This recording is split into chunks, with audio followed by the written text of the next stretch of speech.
نبی کریم صلی الله علیه وسلم له یو قوم راغی مدینه منوره کې چې راغلل خېټې وپړسېدې حضور پاک مبارک ته تپوس وکړ هلکه ولې وی صاحب د مدینې شریفې د آبوهوا را باندې پاکه رانله حالانکې د مدینې منورې آبوهوا ډېره مزېداره او پاکه ده خو دا ورته پلیتو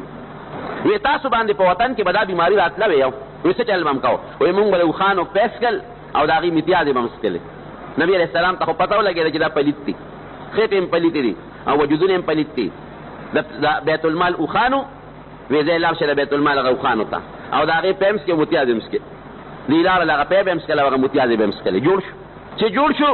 هغه د بیت المال چې د اوښانو کوم سروونکي او څوکیدار هغه یې مړ کړ او هغه اوښان یې وتښتول نبي کریم صلی الله علیه وسلم ته چالو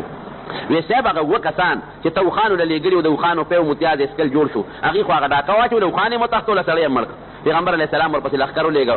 دې غرمه ټیم کې یې راونیول را یې وستل دا دومره بدبختیانو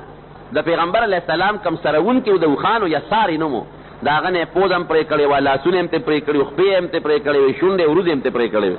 او اور یې ګرم کړی اوسپنه یې په اور کې ګرمه کړې وه هغه یې وله په سترګو کې منډلې وه نبي علیه السلام مبارک وی ښه دې ظالمانو خو ډېر لوی ظلم وکړه یو خو یې زمونږ سړی مسلمان مړ کړ دویم مرتد شو مسلمانانو اسلام یې راوړی او مرتد شو دریم ډاکوان دي زمونږ نه اوښانو تښتول وی دې سره هم دقه چل وکړي مړې کړل او په هغه سنګستان کې وغورځول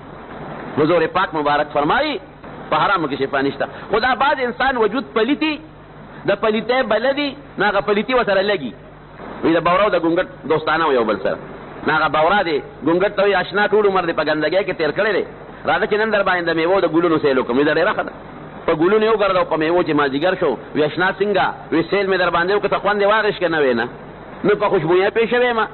او نه را باندې څه خشته بوی لګېدلی دی زه خو د اسلام نه یم خبر نیکبخته او وجود یې مړاوې وایي ما خپل ډېران ته پرېږده چې ورشم لتې پکې ووام طبیعت په مې برابر شي بورا وله وزر اوچت کړه تورې وزر تالاشي علم چې وزر یې ولې اوچت کړه وزر لاندې سوټه یې نښتې وه تا د وزر لاندې سوټه یې نښتې ده جیب کې د ځان سره ګندګي په مخه کړې ده نو ته په خوشبویۍ څه پوهېږې نو ګنده شی چې دی